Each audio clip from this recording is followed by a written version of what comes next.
தொடர்ந்து நாம் தமிழர் கூட்டங்களிலும் செய்தியாளர் சந்திப்பிலும் வம்பு இழுத்து வந்த திமுக நிர்வாகிகள் தற்போது சீமானின் காரை வழிமறித்து தகாத வார்த்தையில் பேசி வம்பு இழுத்து உள்ளனர். இதனை தட்டி கேட்க சென்ற நாம் தமிழர் தம்பிகளுடன் சேர்ந்து சீமானும் இறங்கி சென்று அந்த திமுக நிர்வாகிக்கு தக்க பாடம் புகட்டியுள்ளார்.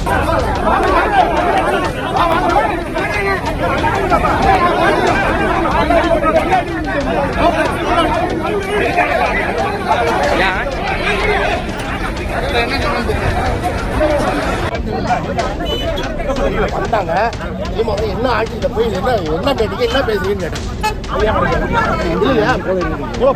தமிழக அரசியலில் நாம் தமிழர் கட்சி தமிழரின் உரிமைகளுக்காக, தமிழ் ஈழத்துக்காக, சமூக நீதிக்காக உண்மையான குரலாக பேசுகிறது. ஆனால் அதை தாங்க முடியாத திமுக தனது கூட்டாட்சி மூலம் நாடகாவின் அனைத்து நிகழ்ச்சிகளையும் சீர்குலைக்க முயல்கிறது. இது வெறும் தற்செயல் அல்ல, திட்டமிட்ட அராஜகம். கடந்த சில ஆண்டுகளில் பல சம்பவங்கள் நடந்து உள்ளது. இதற்கு முன்பும் நாம் தமிழர் கட்சியின் பொதுக்கூட்டத்தில் திமுகவினர் புகுந்து மேடையில் ஏறி பேச்சாளர்களை தாக்கினர். கூட்டத்தை முற்றுகையிட்டு கோஷங்கள் எழுப்பி வன்முறைக்கு முயன்றனர். இதற்கு பாமக தலைவர் அன்புமணி ராமதாஸ் கூட கண்டனம் தெரிவித்தார்.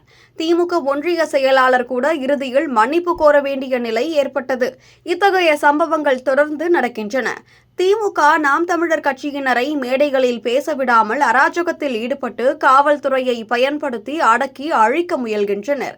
இது தமிழக முதல்வர் மு.க.ஸ்டாலினின் ஆட்சியின் கீழ் நடக்கும் கூட்டாட்சி அரசியல் வார்த்தைகளால் அல்ல, வன்முறையால் ஆளும் அரசியல் என்று அரசியல் விமர்சகர்களும் விமர்சிக்கின்றனர். நேற்றைய சம்பவம் இதற்கு முன்பு நடந்த அனைத்து சம்பவத்தின் உச்சமாகும். விருதாச்சலத்தில் சீமான் சிறப்புரையாற்றிய பின் தனது காரில் செல்லும் போது திமுக நிர்வாகி ரங்கன் வழிமறித்தார். என்னடா இந்த கோமாளி கட்சி என்று தகாத வார்த்தைகளால் சீமானை இழிவுபடுத்தினார். இது வெறும் தனிப்பட்ட சவால் அல்ல, திமுகவின் முழு கட்சியின் அவதூறு. சீமானின் தொண்டர்கள் ஆத்திரத்தில் இருந்தபோது சீமான் தானே இறங்கி அந்த நிர்வாகியை தாக்கி இனி இப்படி செய்தால் தாங்க மாட்டேன் என்று எச்சரிக்கை விடுத்தார். இது வன்முறை அல்ல, தர்ம அடி.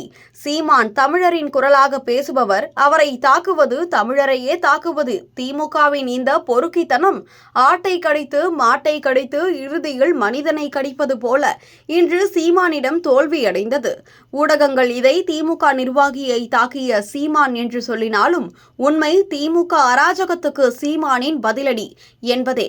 சீமான் இதற்கு முன்பும் பலமுறை எச்சரித்து உள்ளார். நாம் தமிழர் கட்சி என்ன சொல்லி இருக்கிறதோ அதையெல்லாம் பார்த்துதான் திமுக செயல்படுத்துகிறது என்று.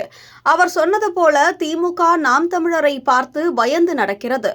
ஆனால் அந்த பயத்தை வன்முறையால் மறைக்க முயல்கிறது. இன்றைய பதிலடி சீமானின் உறுதியை உலகுக்கு காட்டியுள்ளது. அவர் கூறியது போல வன்முறைக்கு அரசியலில் இடமில்லை, ஆனால் அநீதிக்கு எதிரான பாதுகாப்புக்கு இடம் உண்டு. இந்த சம்பவம் திமுக ஆட்சியின் அவமானம். முதல்வர் ஸ்டாலின், அவரது கூட்டாட்சி, இவை அனைத்தும் தமிழக ஜனநாயகத்தை அழிக்கின்றன.